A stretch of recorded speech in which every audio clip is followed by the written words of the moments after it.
Well, we're over here at a delivery point, which I was there last night, and unfortunately, communications got mixed up, and we weren't able to deliver because there was nobody here to unload the truck. So we had to make a special concession, normally not for this place, because I was able to drop my trailer and let them go ahead and unload it, because I need this trailer for the next load. Because it's a specialized trailer. And so I had to make a special concession that if they unloaded, I would come back in the morning to pick up. So it was just bad communication, and like we were working on our essential list here, is they basically, because of the shipper never really sent anything out, or maybe once a year, they didn't update their hours, or the receiver didn't update the hours that they received to them. And so when the shipper sent out the order to the trucking company, we all got by the information. It was a first come, first served. And, you could be there until about 8 o'clock tonight. Well, that wasn't the case. They changed their hours, but they didn't tell no one. So here I come about 4 o'clock, and even though there's somebody in the office, there's nobody to unload, and that makes poor communication. It's poor communication, and as you can see all the way down, if you don't communicate your intentions or whatever, no one can be of service to anyone.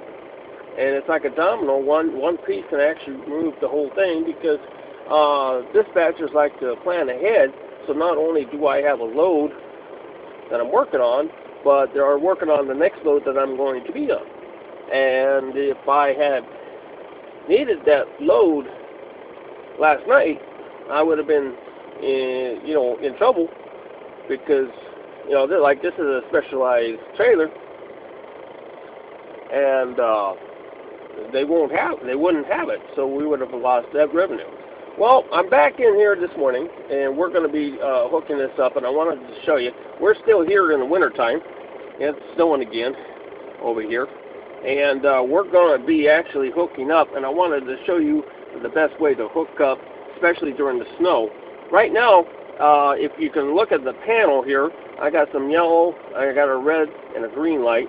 The green light is basically a mirror heat, because during the snow, the snow collects on the mirrors and stuff like that. You can turn that on for a while. Don't leave it on, and it'll actually defrost the mirror for you. If you leave it on too much, it can burn up the little stuff that's on it, which is the salt and stuff, and leaves a bad film.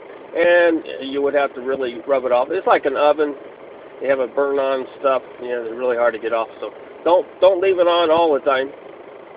We also got the red light, which is a differential lock, because during the snowstorms or whatever like that, I can turn on the differential and become a 10-wheel drive tractor. You don't want to do that while you're in spinning mode, but it's always good if you're going to be on snow, and if you got some type of a non-paved platform that I'm working on. I don't want to slide. I'm going to be hooking up to a heavier trailer than my tractor, so I really need all the torque I can get so that I can maximize my efforts.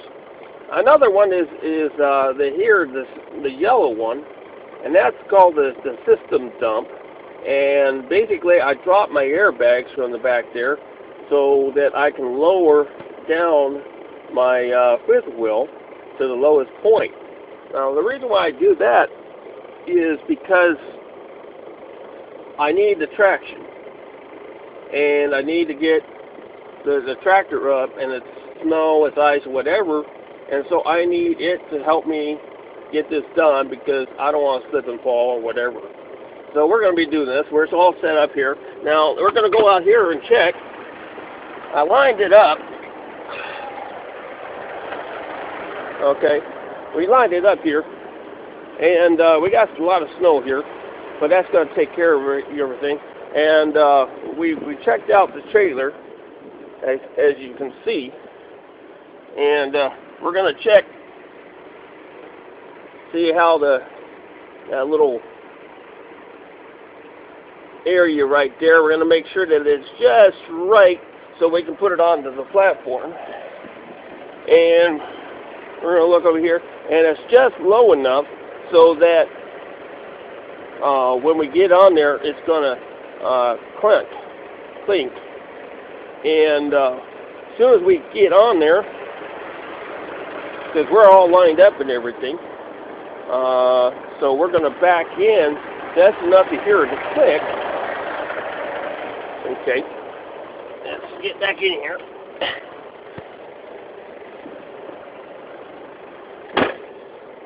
Okay, we're going to just do a click here. Also going to have to roll down the windows because lots of film gets on these and it's hard to see. As you can see in the mirror, it builds up. That's all that salt and everything that everybody uses for the melt. It collects when you're driving. So we're going to back up here a little bit. We're going to try and listen for the little click, which is the truck actually, fifth wheel is actually locking up.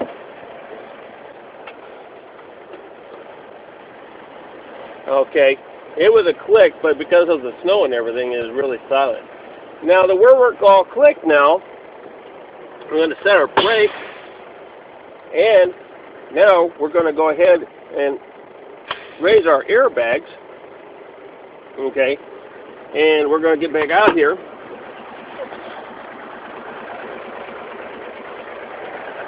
And what happens is because we're raising our airbags, we're actually letting the tractor lift up the trailer so that when I crank it, not all the weight is on the crank.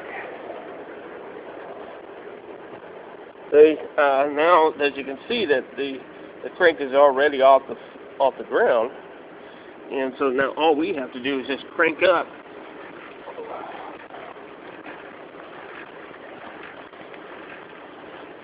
Make sure when you do crank, you don't look directly at the crank, because what can happen is you looking at that and you can hit yourself like that. And I found that out the hard way. So you basically look away.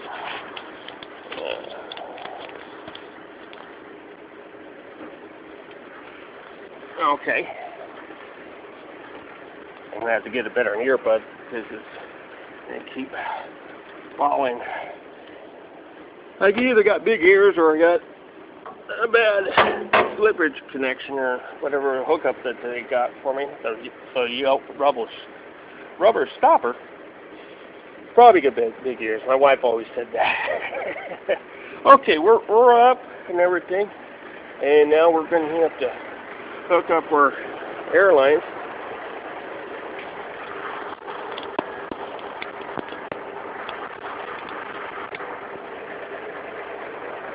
Okay, now, as you see, it's all messy a little bit.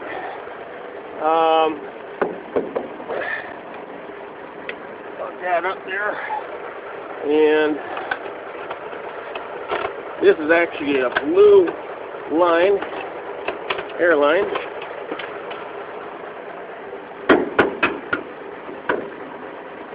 And that's the regular air supply line. That's for the normal operations. And here's the red one. And what that is, that's the emergency air supply line. That's in case something will happen to the blue. The red will take its place for emergency situations. And now that I got that hooked up,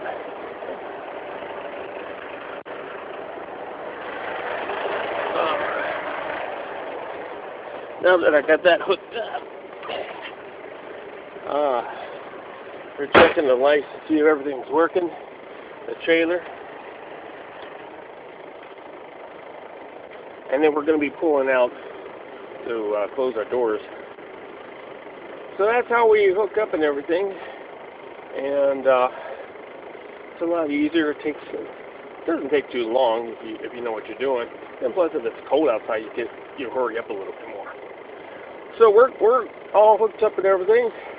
We're going to close our doors, and then we're going to go down to Fort Madison, Iowa, to pick up our next load, and we're going to have some fun. Okay, here we go.